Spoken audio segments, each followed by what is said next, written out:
So we are starting again. Hello, my name is Gili from the Israel Authority, and this is the second season of the series Talking Cities. Today we are going to talk about the cemetery in Atlit, the Crusader Cemetery in Atlit, and the new excavations by Dr. Yves Gleize from the University of Bordeaux.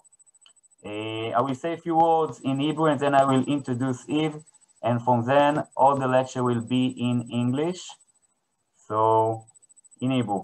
שלום לכולם, זאת היא הסדרה, העונה השנייה בסדרה ערים מדברות של רשות העתיקות. אנחנו בהרצאה השנייה מאת דוקטור איב גלייז מאוניברסיטת בורדאו על בית העלמין, בית הקברות של עתלית והחפירות מהשנים האחרונות שהוא היה הוביל שם בשיתוף שותפים. אז רק נפתח ונגיד שהסדרה הזאת מתקיימת כל יום שני, והייתה לנו את ההרצאה הראשונה בעברית, זאת תהיה הרצאה באנגלית היום, למרות שאני פותח בעברית. מיד אחר כך יהיו לנו הרצאות גם בערבית וגם בעברית, אתם מוזמנים לעקוב אחרינו גם בפייסבוק, וכמובן להצטרף כל יום שני באחת בחודש הקרוב. נמצא איתנו דוקטור איב גלייז, שהוא 20 שנה בתחום הארכיאולוגיה ואנתרופולוגיה, עובד באוניברסיטת בורדאו, בשיתוף כמובן עם מעבדות ביולוגיות. הוא חוקר בעיקר את תקופת ימי הביניים, ומתמחה בתחום הקבורה בימי הביניים, וזאת ההרצאה שתהיה לנו היום. החפירה התחילה בסקר ב-2014 בעתלית, המשיכה ב-2015 בחפירה קטנה, וב-2018-19 בחפירה נוספת. ההרצאה מוקלטת, מקווים שתעלה בקרוב ליוטיוב. עוד מעט אני אתן את המושכות לאיב והוא ידבר. אם יש שאלות, אני מבקש לכתוב אותם בצ'אט, אני אלקט את השאלות, ואני אשאל אותם בסוף ההרצאה.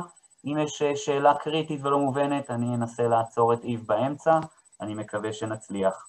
משהו חשוב מאוד, אני אגיד את זה בעברית ובאנגלית, בהרצאה הזאת אנחנו נראה שלדים, בסדר? מדובר על בית קברות, אז למי שיש בעיה כזו או אחרת לצפות, ראו הזהרתם מראש. So now in English, hello everybody, this is the second lecture in our series Talking Cities. We have here Dr. Yves Gleize from University of Bordeaux, and he will lecture about the Crusader Cemetery in Atlit and the excavations from the last few years.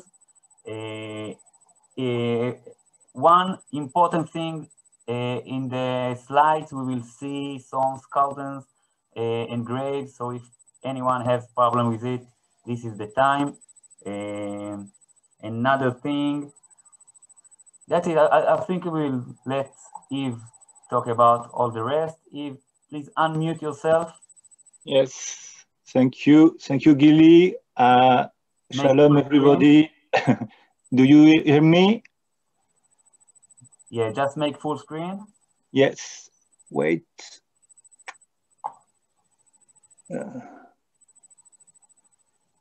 Okay, it's okay? Great. Okay.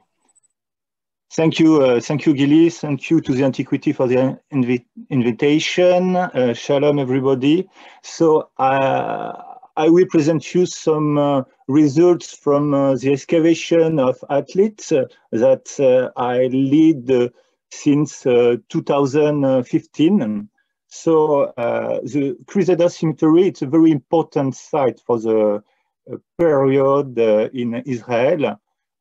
The site is very close to the castle of the Pilgrim Castle, Château Pèlerin. This castle, it's placed on a peninsula very close to the Atlit northern bay. You see the castle is there, and the cemetery is there, and the Mount Carmel is there. So this northern bay has a very important occupation in the past with a Neolithic settlement. The name is Atitiam, and also a Phoenician harbor. But for the presentation of today, I will speak about the cemetery, the Crusader Cemetery. So you see a orange window or not? There is no problem on my screen? Yes, we can see it. You can make it go away? Wait. I don't know. No. Veuillez déplacer la fenêtre. I don't know what is the problem with this. What does it say? I have something on my screen. It's an orange window. So it's, you see it or not? Yes, we see it. Can you move it away? No. Go to the side. It comes and goes. Veuillez déplacer cette fenêtre. It's in French. It says you have to move this window, but it's not possible. Wait. Try stop sharing. Sorry, because it's in the middle of the screen, so it's very. Someone said that maybe you can try to stop sharing and share it again. Yeah? Okay.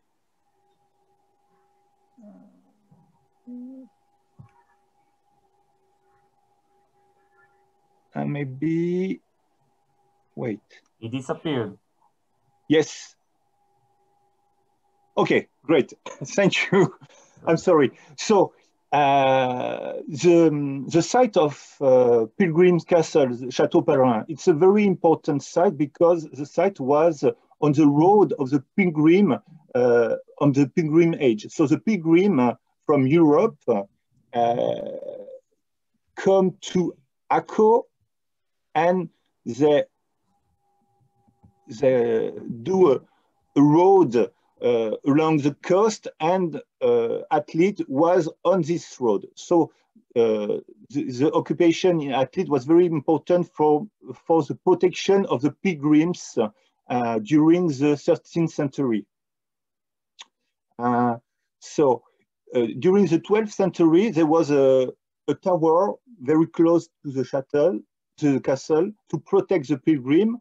And after, maybe we have some text, and they said the people built the castle in 1217, 1218. So the castle was built, and it was a very important site.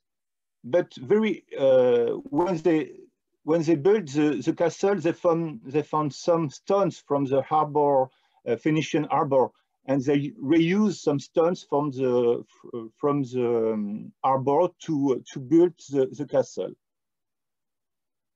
We have not a lot of textual source about the castle, but we know that the castle was attacked several times by the Muslim troops, and very quickly after the construction, the building of the castle, the Sultan Malik al-Muazzam attacked the castle. But what is very important with this castle, the castle was never taken by the Muslims. So when Acre fell in 1291, the castle of Château Pellerin was the last place occupied by the Crusader in the Near East. So the Emperor, because it was a castle occupied by the Emperor, evacuated the castle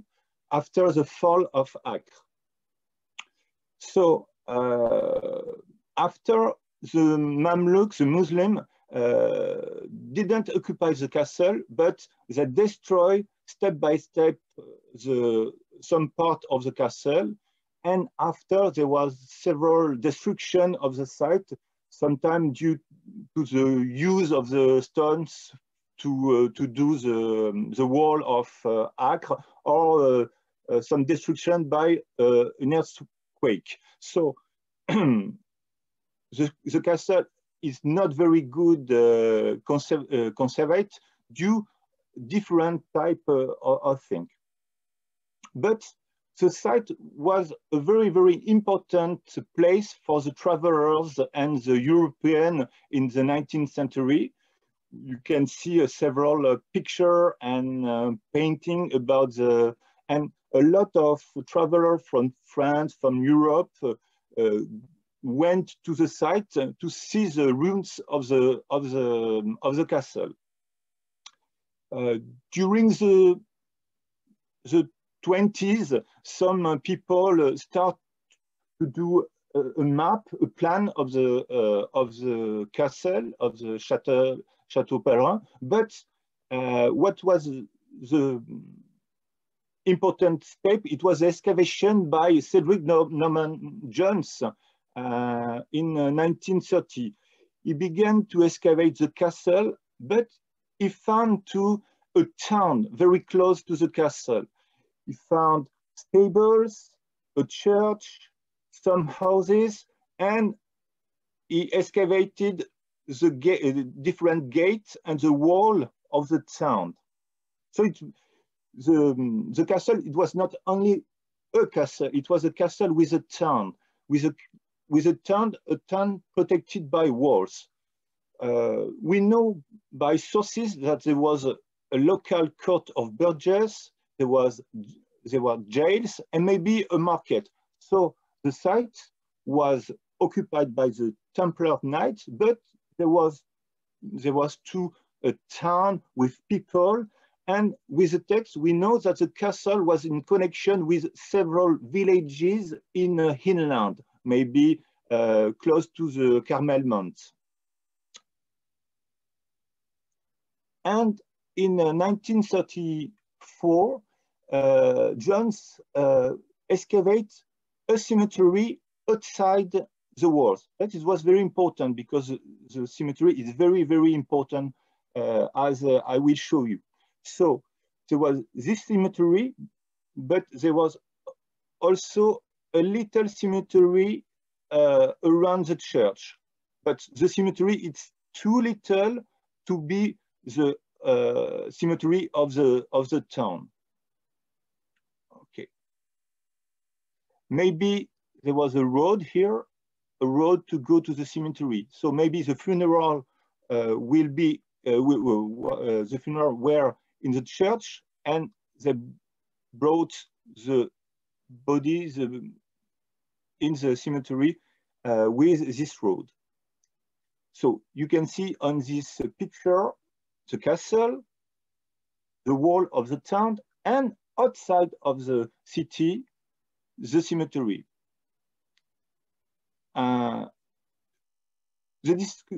It was a very important discovery because the cemetery was not known before the excavation of Jones.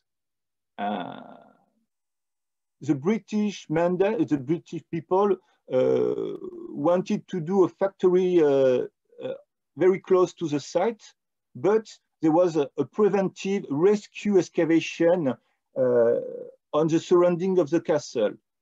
And they found several Crusader tombs, but it was important to do a very important excavation to know the size of the cemetery, because before they saw only a few gravestones, but when they excavated the whole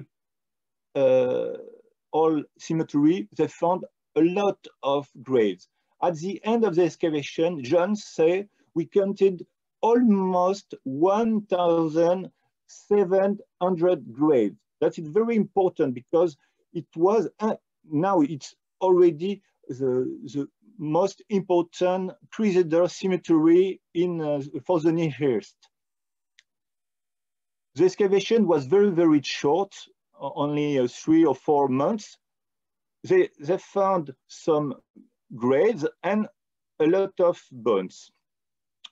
What is very important, it's the diversity of the gravestones, because after the Crusader period, the site was not occupied, so there was not a lot of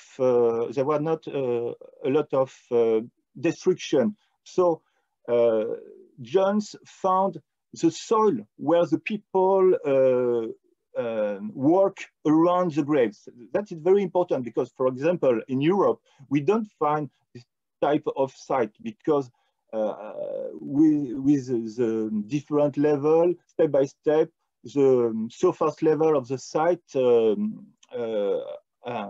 are destroyed. So he found a very, very important things about the graves, some cross, some platform, a lot of important things. And for sometimes this, if I'm engraved slabs, maybe you can see these slabs. It's a Rockefeller Museum, and you see a lot of different engraved slabs with a Christian symbol. What it's important too, you find that the cemetery was enclosed by a wall. So there was a limit of the site. For example, you see the limit at the beginning of the excavation here and here, and the British restored this wall at the end of the excavation. So this is a picture of the cemetery at the end of the excavation, and you can see there was a lot of graves restored and not restored. So you can see this big cross here. The sea is there if you want to see, but the wall here, it's restoration, and the castle is in this direction. So this is the most important Crusader cemetery, and it's very, very important because we have other archaeological funerary sites in Israel, in Near East, but it's only some piece of sites, and the surface layers, the surface level is not preserved. So what is important with Atlit, it's the size of the site and the preservation, because the preservation of the site is very, very well. But with the time, because the site was excavated in 1934, but with the time, with the weather, with the problem with the sea, with the climate, step by step, the cemetery was destroyed. You see the limit of the cemetery here. In red, it's the Crusader Cemetery, and you can see that a corner of the cemetery was destroyed. The sea is there, okay? The beach is there. So maybe step by step, a part of the cemetery was destroyed by the waves and the transformation of the beach. For example, you can see this is a picture, and I project something on the cemetery. This is some destruction of the site due to the last winter storms, and sometimes the site is flooded. So step by step, this important site for the Crusader archaeology is destroyed. So it was very important to start an analysis of this site to know how it was organized, what was the people who were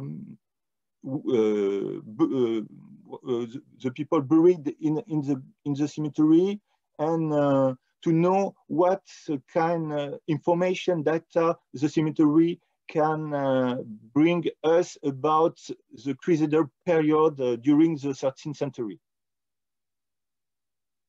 So some picture. So we started a survey in 2014, and you can see you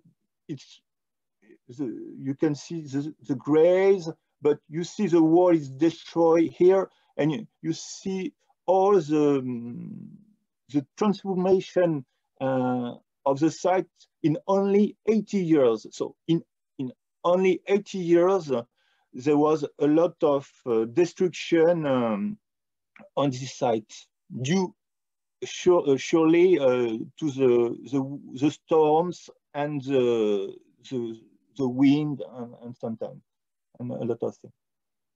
So with the antiquities of Israel, we started to do a program to study this very important site.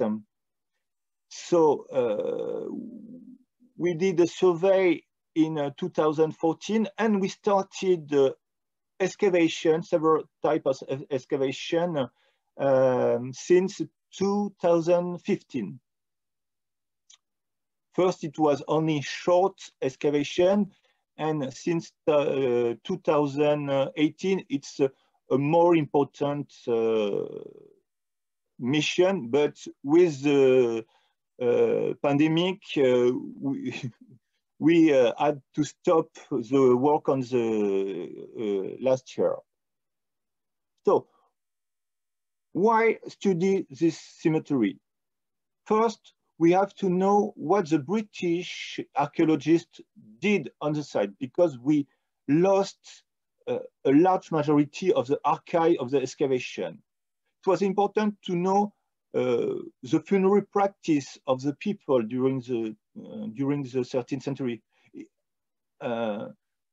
We want to know if the funerary practice were the same everywhere in the cemetery, or if there was a difference in the organization of the cemetery, maybe an area for children, or an area for the male or the knight, or and we want to start first analysis of DNA analysis to know if the people in the cemetery were from Europe, or there was people from Near East, and so and so. So we start a big survey on the site, and very quickly we saw a very large diversity of the grave marker, of the gravestones. Sometimes it was only a slab, sometimes it was a row of cut blocks, and sometimes there was plaster around. So it's very, very important diversity of graves. And when we stopped our survey, we saw that the density of the grave was very diverse. So here you see the area is very, very occupied by graves, and in other part of the cemetery, it's less dense. So you see, and you see maybe the yellow type, it's only in this part of the cemetery. So maybe there was an organization of the cemetery, so it was important to do the different small excavation in the cemetery. We counted the burials on the area picture, and we found more than that Jones counted. We found 1,970 burials. So there was, for the moment, during this lecture, we can imagine that almost 2,000 people were buried only in this site. So it's very important for this, this site and this period. So we tried to do 3 excavation area. One is a very dense occupation, one is a low occupation, and one where we found this, this different type of graves. But before to analyze the funeral practice, we have to know what the British people did on the site, what kind of restoration, because maybe when you will go to visit the Crusader Cemetery, we have to imagine that it's not the medieval site. It's a medieval site excavated by the British archaeologists and restored. So the image, the picture of the cemetery now is very different that it was during the medieval period. So it's very important to know. So we analyze the image, some image from the British excavation. So we saw that the people moved some stones. So, but sometimes it was the good position. Here they move the stone here, so that is okay. But sometimes we found on the site mortar, but it was not a medieval mortar. It was like a modern mortar. So the English archaeologists restored some graves. So, for example, you see this plaster on the grave. It's not medieval plaster.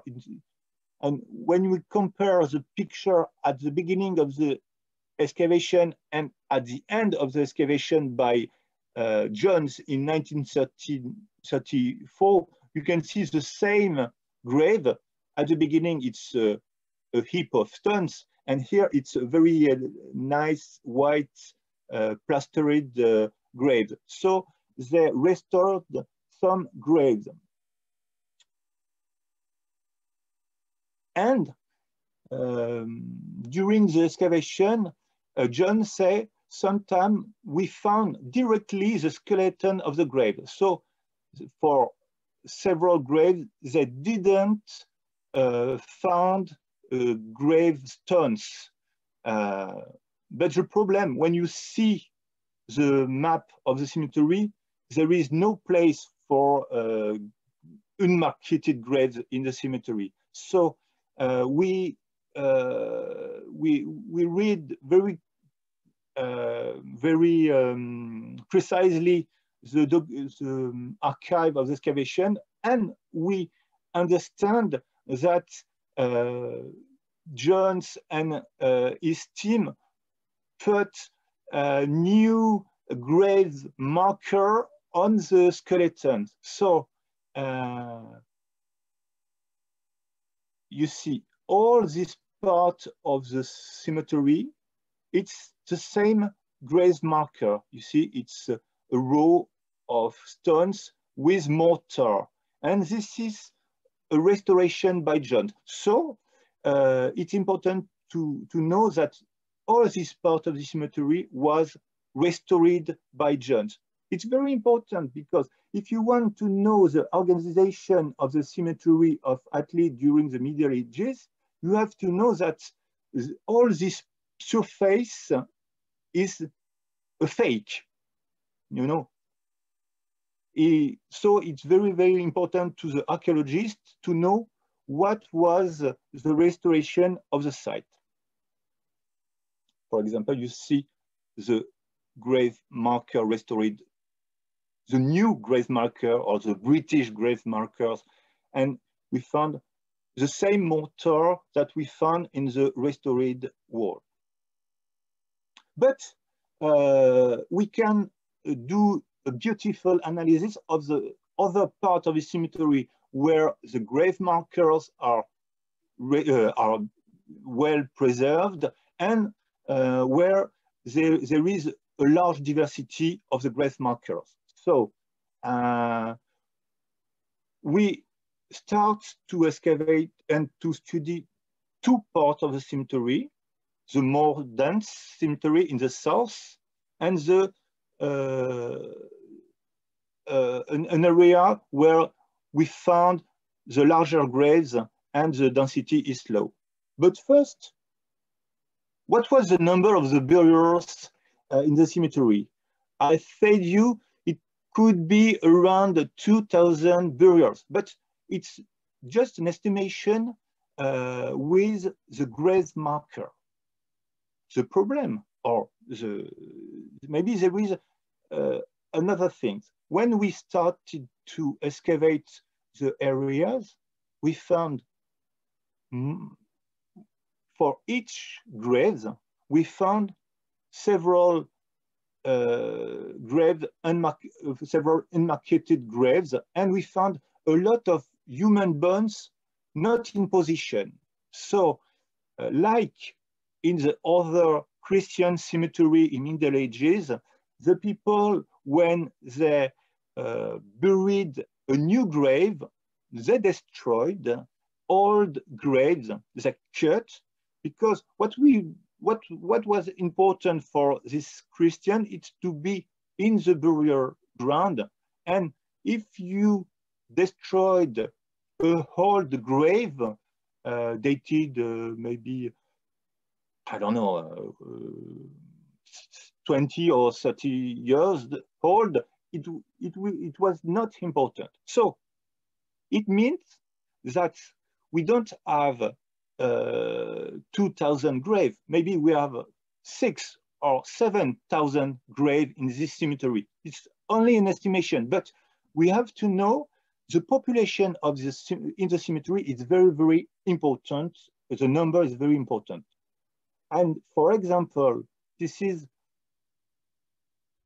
an area we excavated in 2019. You see, it's only 20 quarter meters, and we find 45 burials. So the density is very, very important. 45 burials, but there is only 1, 2, 3, 4, 5. Around 10 grave markers. So sometimes it's, but this is the denser area. So you have to imagine that it's not a graveyard for 2,000 people. It's the number is very, very, very more important.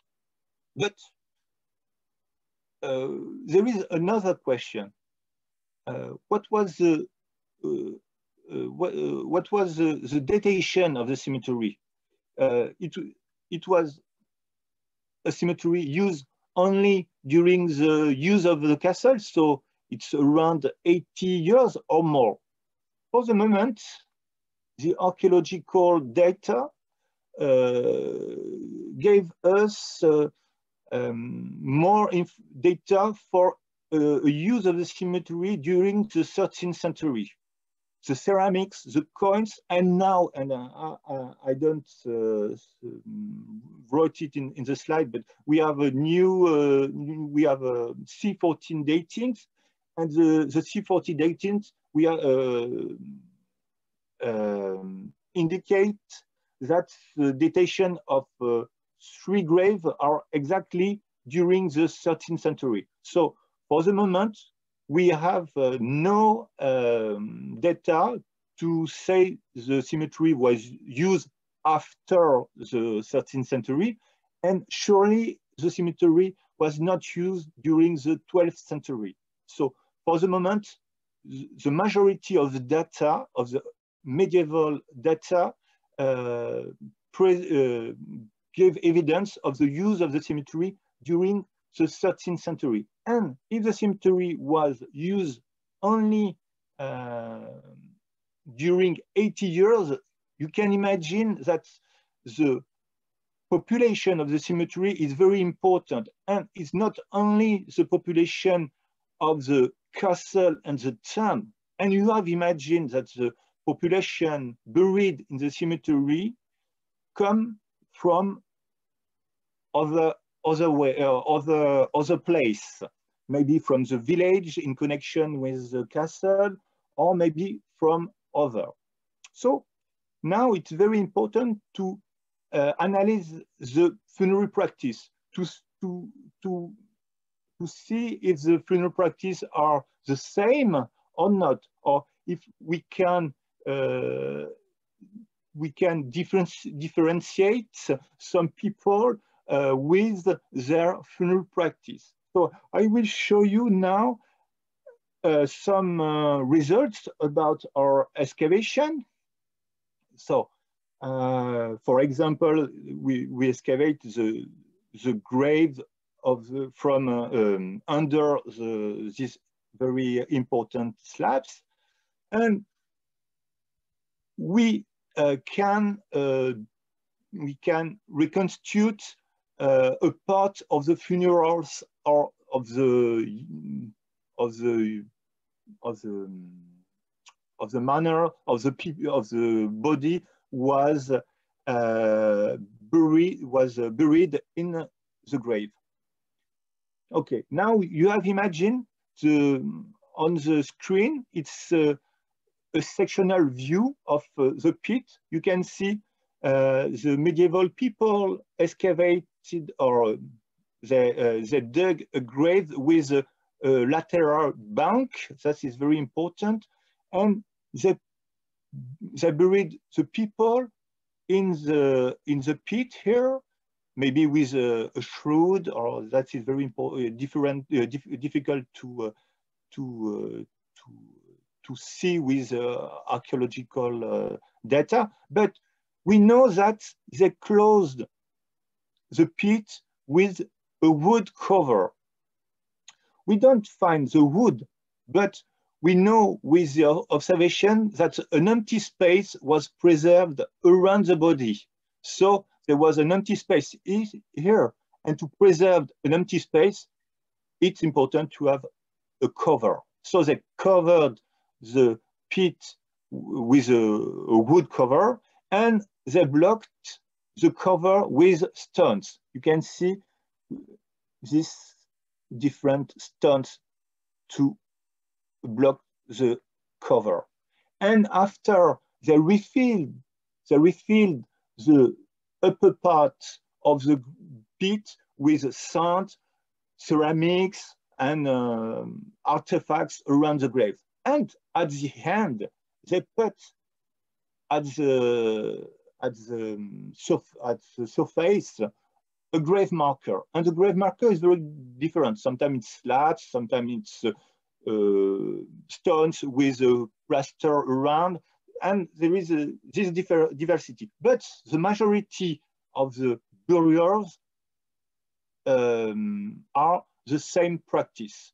It's a body directly buried in a pit covered by a wood covered. And for example, you can see the stones. We find only some different graves. For example, here we imagine that they use some sideboards around the body to cover the grave, but it's an unicum, and we find only one wood nailed coffin. We find the nails, but not the wood, but with the position of the nails, we can reconstitute the coffin. It's a coffin with two bodies inside, and we find a stone cyst. So it's a grave made with different type of stones. But in the majority of the grave are very simple pit burial. Pit. As I said you, when they dug a new grave, they destroyed old oldest graves, and they found so ancient bones from the previous graves, and we know that they placed the bones. We say in archaeology bones in secondary position because it's not the original position, and they placed these bones in the grave, in the new grave. In the majority of the time, they placed the bones on the wood cover. You see, this skull, it was originally placed on the wood cover. For example, here, the bones are on the blank on the step to place the wood cover. So when we saw the archive of the 1934 excavation, we saw that Jones and his team found some shells of ceramic, some pottery. There is several papers about these ceramics, but the problem, we don't have good information about the position of this ceramic. We don't know if the ceramic was exactly placed with the body of the dead or at the surface of the cemetery. So it's very difficult to have a good information. During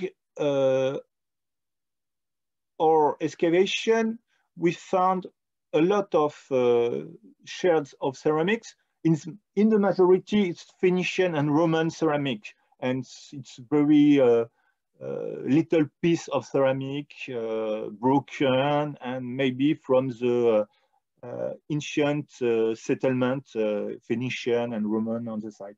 But we found also many shards of ceramic from 13th century. And it is important to have information of the position of this ceramic to have an idea of the practice and how people use these ceramics during the funeral, for example. And for example, you see this is a bowl from Cyprus. It's dated from the 13th century, and the bowl is there. You can see, but the bowl is not placed with the skeleton. This is the same grave, but a little bit deeper. And this is the position of the bowl, you see, but it's not with the skeleton. So we can imagine that the people didn't place the ceramics with the body. We can imagine, if you remember the type of funeral practice, that the ceramics was first placed on the wood cover. And with the time, the wood cover collapsed and the ceramics fell down in the pit. So it's very important because we found this type of ceramics in burial pits for the same period. There is other example in Cyprus, in Greece. So it's very important to have information about the funeral practice and maybe of the population that they buried these people. But we got about 5 minutes, so. Oh, sorry. So the ceramics is not good preserved, it's broken, and we found only one pit with the ceramics inshore. So my hypothesis is that they broken the ceramics during the funerals, maybe to not use the pottery outside the cemetery. So very quickly, we found some elements in metal in a grave, and maybe it's an extremity of a pilgrim staff. No. We found some pendants, a cross, maybe on the clothes or a necklace. We found, one grave, some buttons. The buttons was on maybe on the sleeves.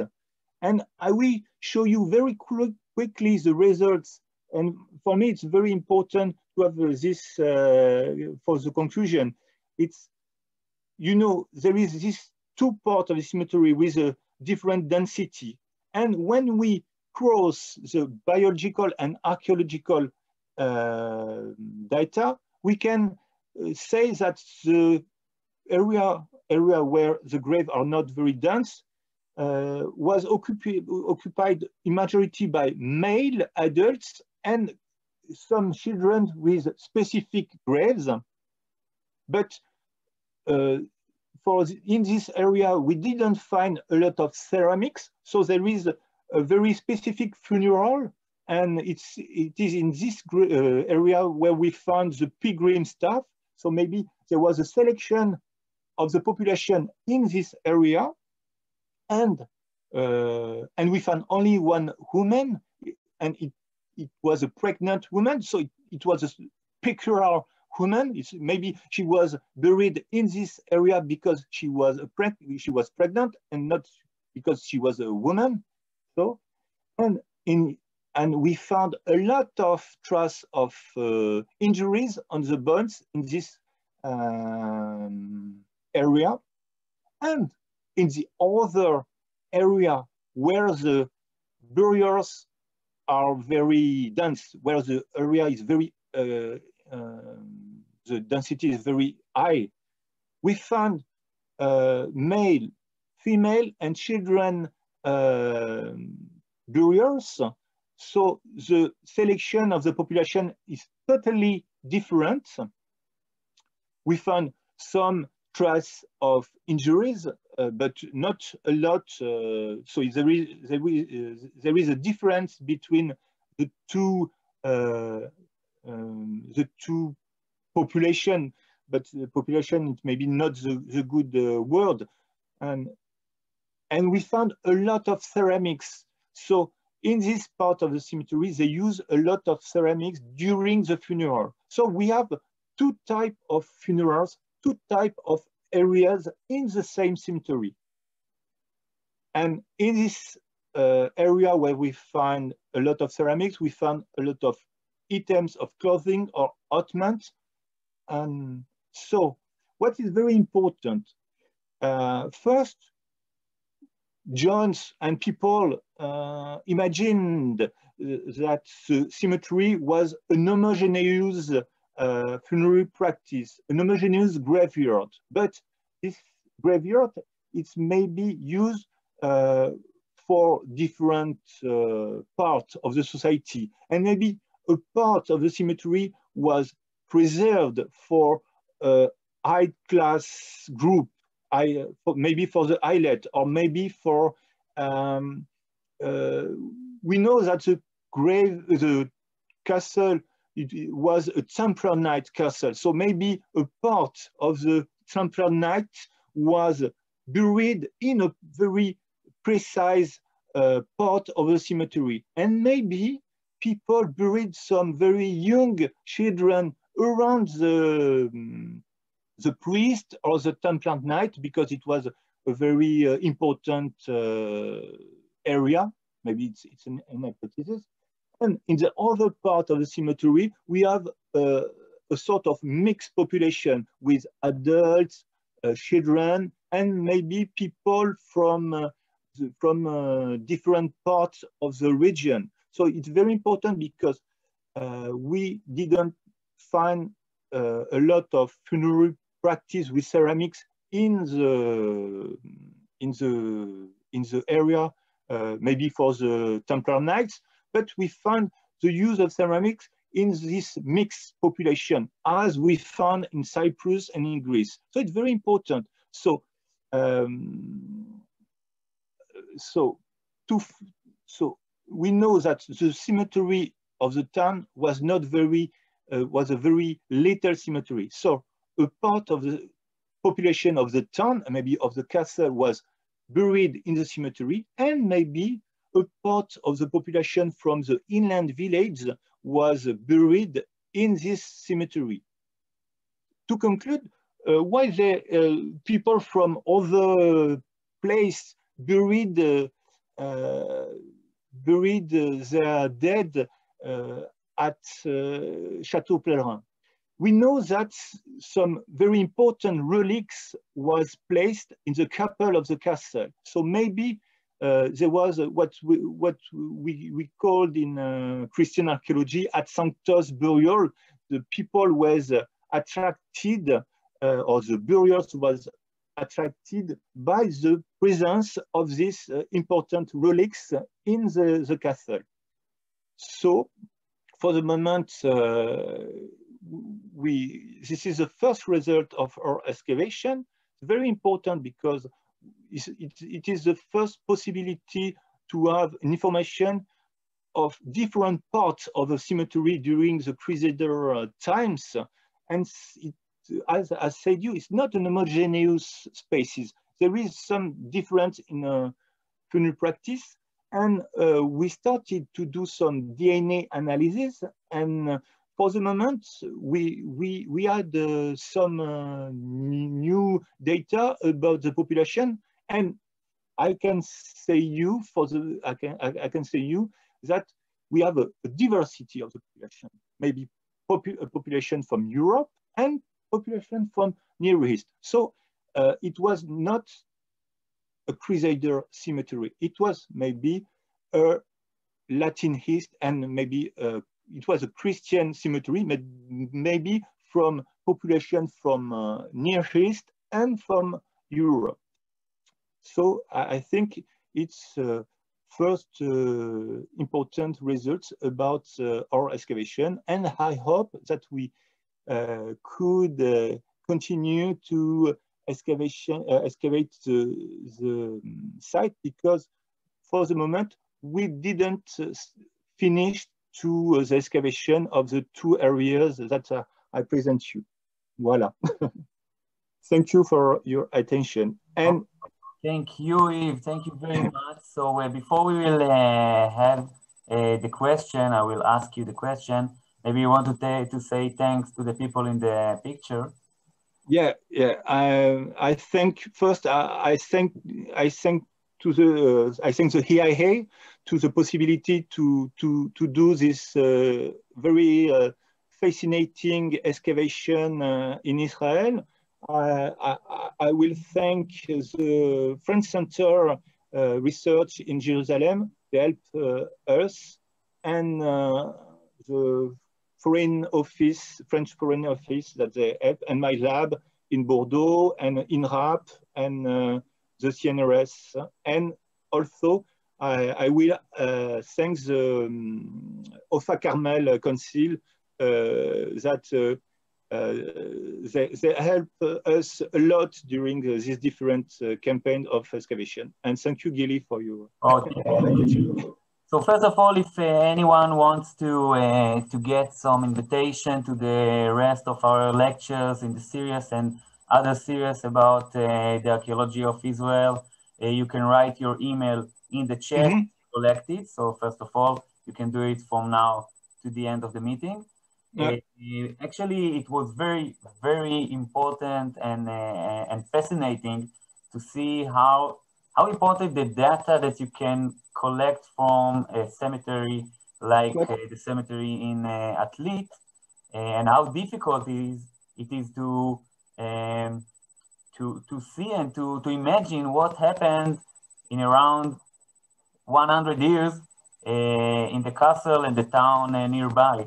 So one question was what the diversity tells us about this cemetery, this area, this period. First, it is only the beginning of the studies, but first we can say it's not only a cemetery for a European group. It's surely a cemetery for a diverse population from Europe and maybe from people who lived in the surrounding during the 13th centuries. So that is very important. Was there some non-Christian buried in this cemetery? Excuse me, what? Was there non-Christians that for the moment, we have only evidence for Christians' practice. The position of the body, the orientation of the body, the cross on the graves, as I said, the people during the Middle Ages, they use only one area, but with an important density, so they destroyed the old grave. So that is very, I know it's strange, but it is a Christian practice during the Middle Age. What is important is to be in a consecrated by a priest ground. You see, what is important? It's the ground consecrated by a priest. And if you are, and if the Christian people were buried in this ground, for them, it was the most important thing. So if people after destroyed the graves, but the remains stayed in the ground, that is important. You understand what I mean? Yeah, of course. Yeah. There were names on the graves that you found? Excuse me? There were names? Male, yes, male. No, male. names. Huh? Name, the name of the barrier. No name. Name. No, it's very strange because we have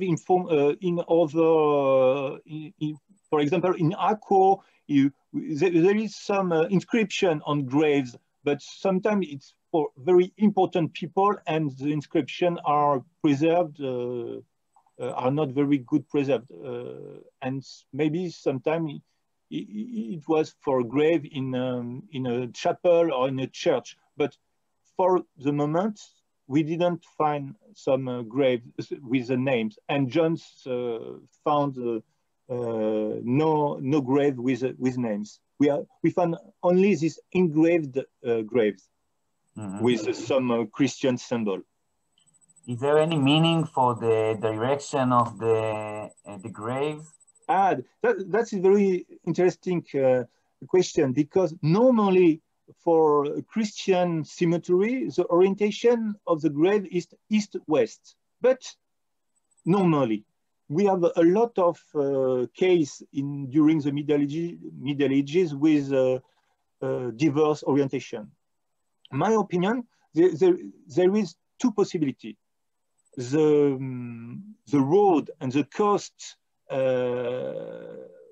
was a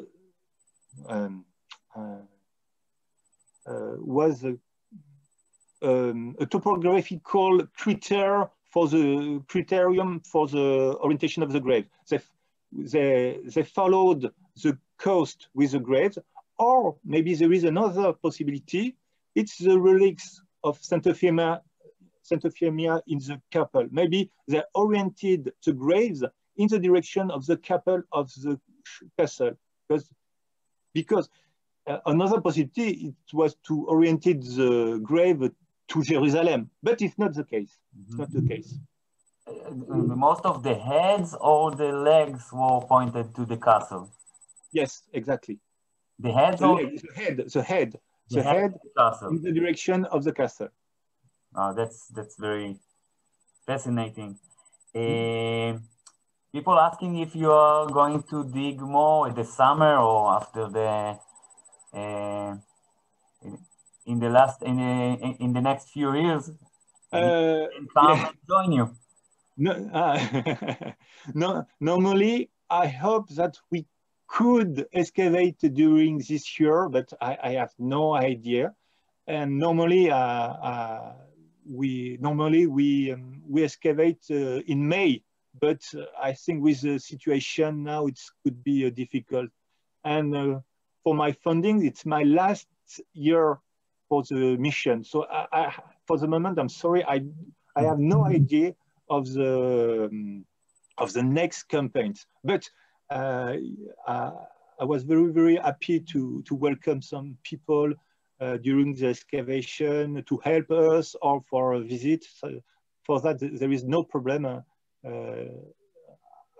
I did that. Some people from some Israeli people help us during the excavation. So it's a great pleasure to have different people with us during the excavation. Another question, how you explain that there are no female skeletons?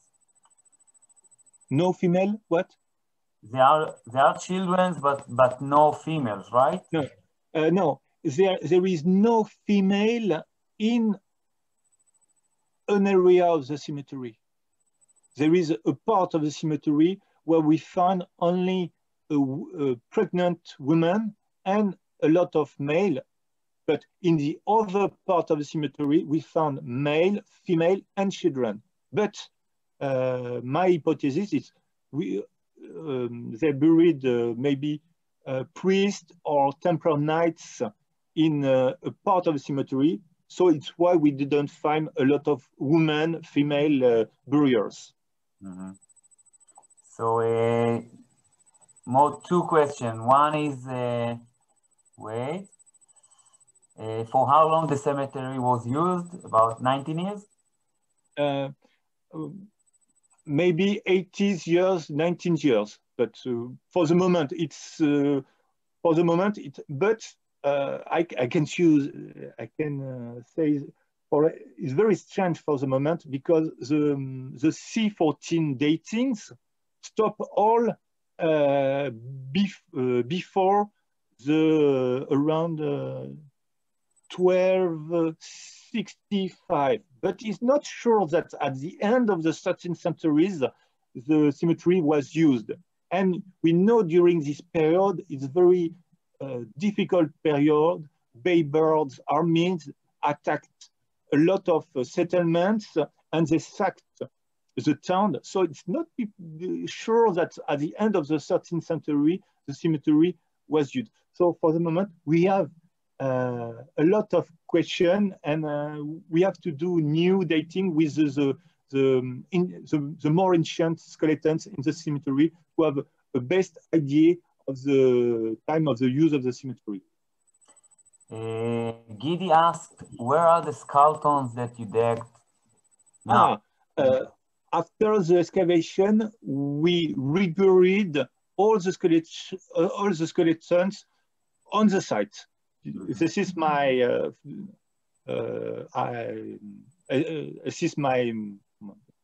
sorry.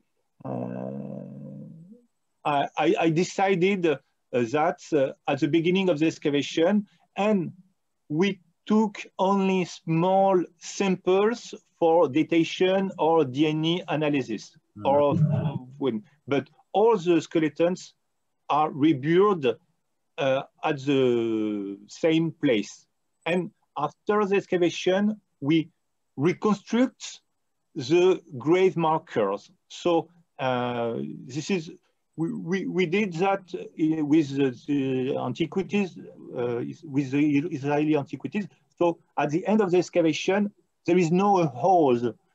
All the cemetery is restored, and sometimes the people don't know where we did the excavation. A very famous archaeologist in Israel, Yves Gleize, said it's unfortunately that the site is destroyed annually by the sea and nobody do anything about it. Yeah. It's not your area, it's actually our area, the Israeli Antique Authority, but what you can tell us about the preservation of the site? I think there is several problems. There is a problem due to the water, because due to the water, there is an accumulation of the water in the cemetery, in the sand of the cemetery, and the wall collapsed in the beach. You know, so maybe we have to do something for the water around the cemetery. You know, maybe we have to drain the site for the flow of the water, and maybe that it first could be an important thing. The best thing is to put sand on the site, but it could be a very important decision. But it could be, or the problem, close to the cemetery, there is not dune to protect the site. So if there was a dune, a sand dune close to the cemetery to protect the site, it could be an important fact to protect the site. You understand what I mean? Yes. Yeah, a dune, sand hill. So, yeah. But So, I think I think we'll finish here. It was very, very great and fascinating. And again, I want to thank you, Dr. Yves Gleize, a special guest in our series of the Talking Cities. I will say again, everybody, next week we will have a lecture in Arabic, actually. If you know Arabic, you can stay about the town of Jisr Azarka. It's actually near Atlit and Caesarea. And the week after that, we'll have a lecture in Hebrew about the site, the archaeological sites in Haifa. So stay with us every Monday at 1 o'clock in the next month. So thank you, everybody. If anyone wants to get an invitation straight to his mail, write it down in the chat, please, and we will collect it for our list. Thank you again, Yves. Thank you, Gilles. Thank you for everybody for the attention, and I hope that I can present you new data in the next years, and everybody, we will follow and ask you. And contact me for more information. There is no problem. Thank you again. The meeting will stay on for a few minutes to collect the mails that you want to write. So write it down in the chat, and we will stop it in a few minutes. Thank you very much.